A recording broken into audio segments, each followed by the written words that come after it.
Hey YouTube, Big Nick here. Out in the shop tonight doing some work on the Jeep. I wanted to give you guys an update on this. I know I haven't updated my channel quite a bit in a long time. I've been kind of under the weather. You know, a lot of you know I had a bad car accident and been hurt for a long time, so I haven't been doing a whole lot. Let me switch the camera around here, and this will show you here what I've been working on. This is a 95 Jeep YJ tub that I bought. I haven't really done anything to it yet other than get it off the old frame, which you see sitting out there in the driveway. It's fixing to either get sold or cut up. I haven't decided which yet, but got this 95 YJ tub. It's in decent condition. It's not the nicest in the world, but it'll work for what I need to do. Because I'm a welder, I can go ahead and fix this up, no problem. But you know, I don't know how well you can see this in the light that I have here because it's fairly dark. But someone had welded this piece of bracket on here. I'm gonna have to cut that off of it, give it room to so you can get a little bit better picture of that there. Give it, you know, back down to the regular body height. A lot of people, I guess the subject for this video is going to be body mounts. This mount here isn't too bad. You can see, yeah, it's going to need some welding around the edges because it's cracked. That mount's cracked. And then this one here, I had to actually, let me move over here so you can get in the light. This mount here, you can see that rattle around there. That thing will sit there and free spin. I had to cut the bolt off with the torch. All that black crap that's on there, that's from the torch burning that off. That's just the soot because that rubber bushing was burning the whole time I was cutting it. It was a terrible, terrible, stinky, nasty mess. I'd been putting that off for a while. So I've got to cut a window into this, get this out of there, get it cleaned up. I'm going to have to replace that piece. And then on this front mount, it's cancered up a little bit. I'm not exactly sure because I haven't got this piece off yet. Not exactly sure what it's going to take to get that fixed up and looking good. So we'll see. I'm going to try and salvage these rubber pieces here and made them into my old fenders because they're better. You know, they keep the debris from flying up in the engine bay off the front wheels, so we'll see how that goes. Same story with the bottom mounts. That one there is fairly mashed. I'm going to have to do some work to it. On this mount again, got another free spinner right there. I had to cut that one. That one's broken off in the body. So you could see what a terrible, terrible thing it is to put body lifts on these things. And this one had a 3-inch body lift. It was the Big Pucks. And it just really goes to show any of you guys who are thinking about lifting your rigs, I know it's tempting to go ahead and put that body lift on there, but I promise you by the time your rig's lived on it for a while, for a couple of years, it's going to destroy the floors just the way it has in this Jeep. And this Jeep body's actually got fairly solid mounts on it for the way it's built. I mean, there's actually more mounts on this Jeep tub than you're going to have on like a Chevy truck or on your Ford. Because on a Chevy truck, you only have 4 on the cab, 2 on the core support. So that tells you how fast it's going to mash that cab up on your truck.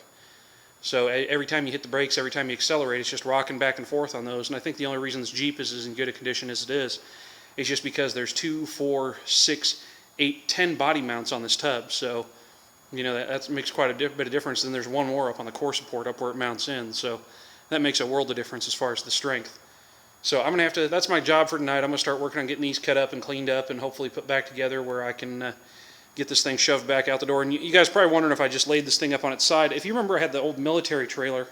Well, I wound up scrapping it, but I kept the tarp off the top, and I'm using the tarp for a pad here.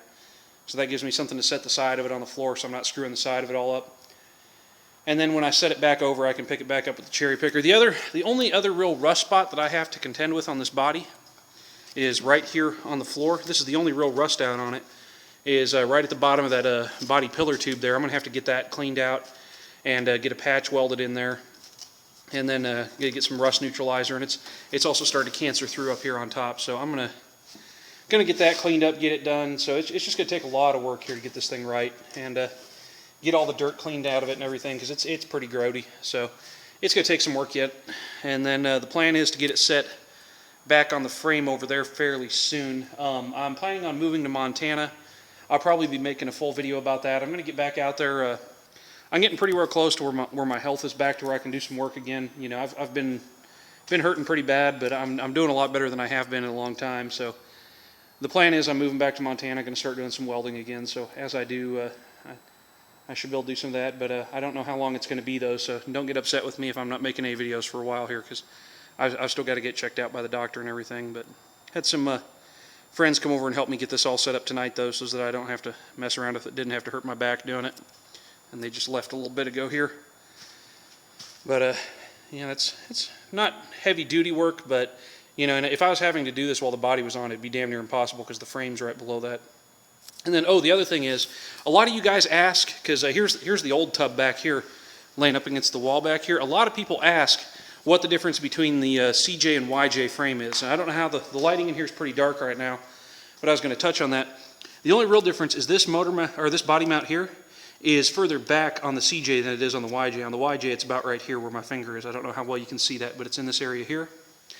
And then these mounts on the back have to be moved out 3/4 of an inch. So what I'm going to do is I'm going to make a cut on this side, and then I'm going to make an offset cut on this side, and then just flip the piece over so as that it can be welded back into the frame there, and then everything will mount down. There's the old tub standing up against the wall. On this tub, the back body mount is actually, you can see it right there. That's the back body mount. Now, on the YJ tub, that back body mount is right here, which is where there's another hole in that body, but if you look, that hole is already pre-drilled in this body right here. So what I'm going to do is I'm going to cut a piece of metal to fit down in there, and then I'm going to drill it and tap it, and then I'll drill a series of about 6 holes around and just put some plug welds in there, and then I'll have a body mount back in that location again. So that'll work out really slick. So don't have to modify that, but the other body mounts, those are going to be a pain. And then I've also, this is the seat for the driver's bolt here, or the bolt for the driver's seat right here. That one's broken off, got to fix that.